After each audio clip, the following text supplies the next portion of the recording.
Well, come on in and stay a while. It's the Borderland Blitz, sponsored by Southwest University. I'm Adrian Ochoa. And I'm V. Martinez. Well, you know, just when we think we're done with these weather still delays, they suck you right back in. I know what's going on. I mean, last year it was just 1 week. Now we have to dealing with it in week 3. I mean, what's going on, Mother Nature? This is the gift that we do not want to keep giving, for sure.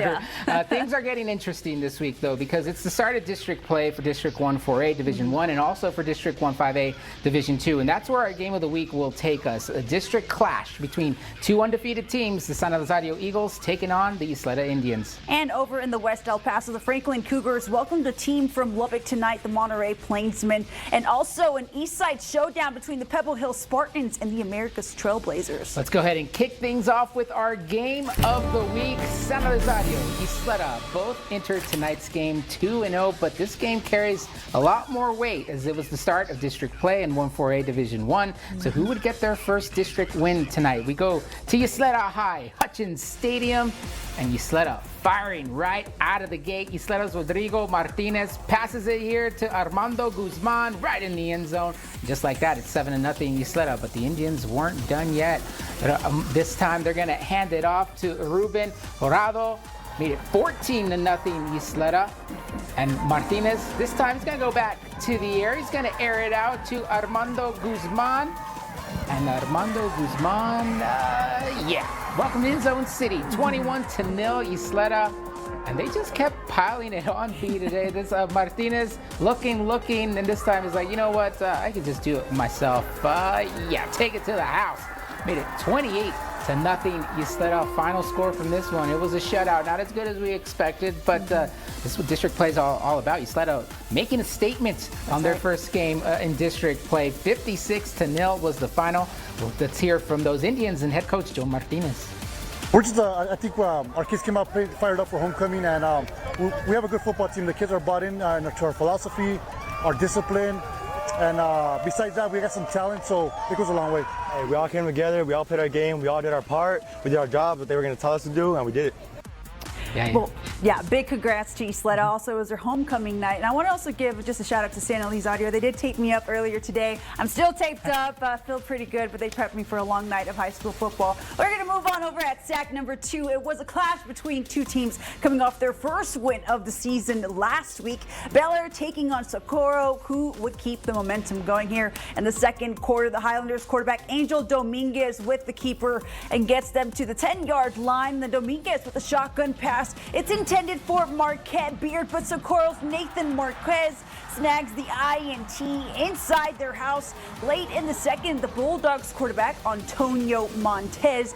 Again, he intends to connect to Nevinville, but it instead makes it into the hands of Max Levario. Back-to-back INTs in the second quarter. Great defense by both teams. And the Socorro Bulldogs claim a 20-14 dub, their second win of the season.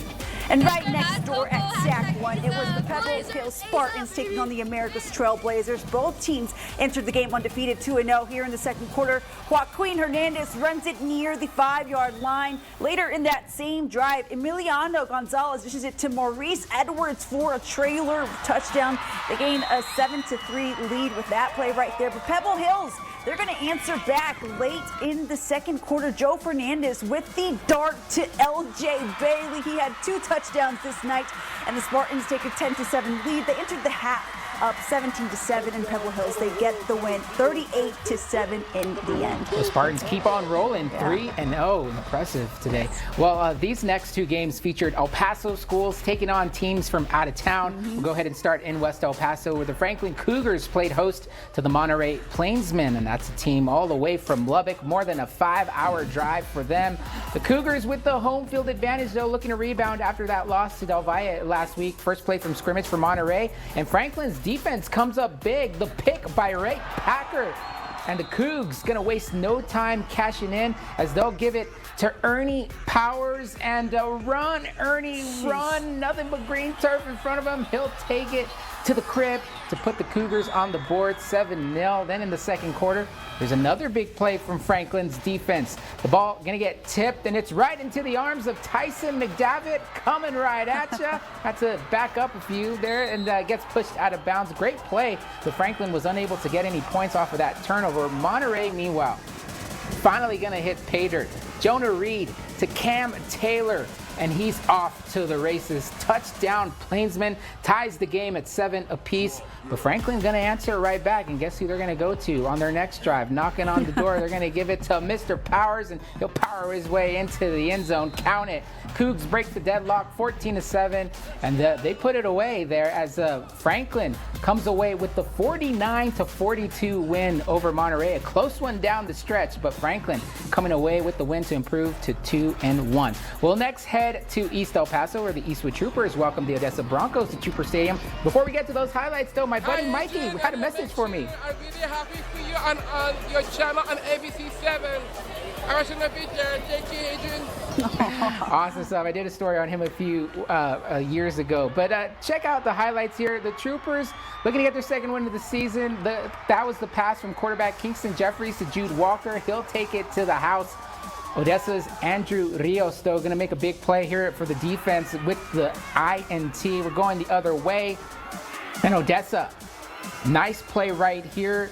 Gonna lay it out, and wide receiver Armis Rodriguez catches it in the end zone for the Odessa touchdown. This was a pretty close game in the first half, but in the second half, the Troopers would create some distance as the Troopers improved to 2-1 on their season, getting the win 30-12. So some big-time wins for Eastwood and Franklin tonight against those out-of-town teams.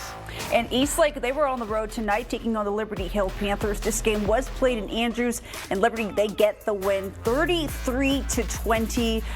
So, yeah, not the outcome, obviously, Eastlake wanted. But meantime, the Coronado Thunderbirds made the trek all the way to the Dallas area to take on the Owls from Oak Ridge High School. Coronado was looking for their first win of the season, but they'd have to wait a little longer. Oak Ridge with the win here, 28-14. Well, we'll send things over now to Rishi Ozo, where he was spending the day watching some football in the Northeast once again. And Rishi, Mother Nature just had other plans for you. It's been really annoying. I'm going to be honest.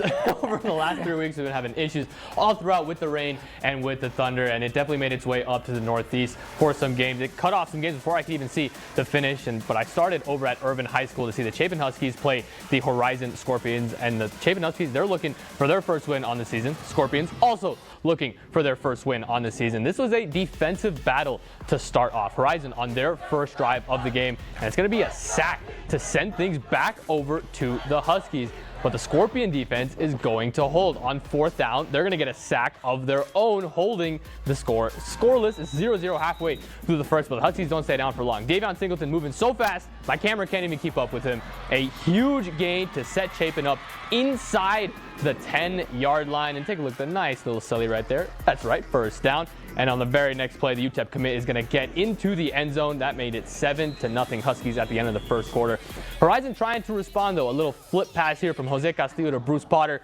But hello, ball's on the ground. A little peanut punch action from Chapin. That's scooped up by Adam Rivera, and he's going to take it all the way to the house. 14-0 Chapin. And that would be the last score that I could capture. This game went into a lightning delay after that. The game did resume, and Chapin would run away with the victory, 49-20. And I didn't even get a chance to watch this next game that I went to, unfortunately. The Parkland Matadors hosted the Hobbs Eagles, but by the time I got there, the game was in another delay. Rain had started to come down pretty heavily. Score was 6-7 about halfway through the second quarter. This game, again, did resume, and Hobbs picks up the victory, 36-14.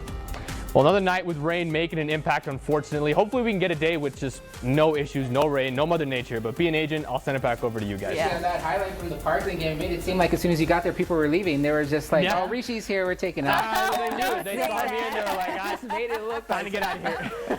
Rishi's here, we're gone. No, it's okay. But hey, you're still the king of the Northeast, Rishi, right. though. I'll say I wear that proudly. We'll try again next week. I'm still the queen of Sack 1 and Sack 2. She stole it from me, by the way.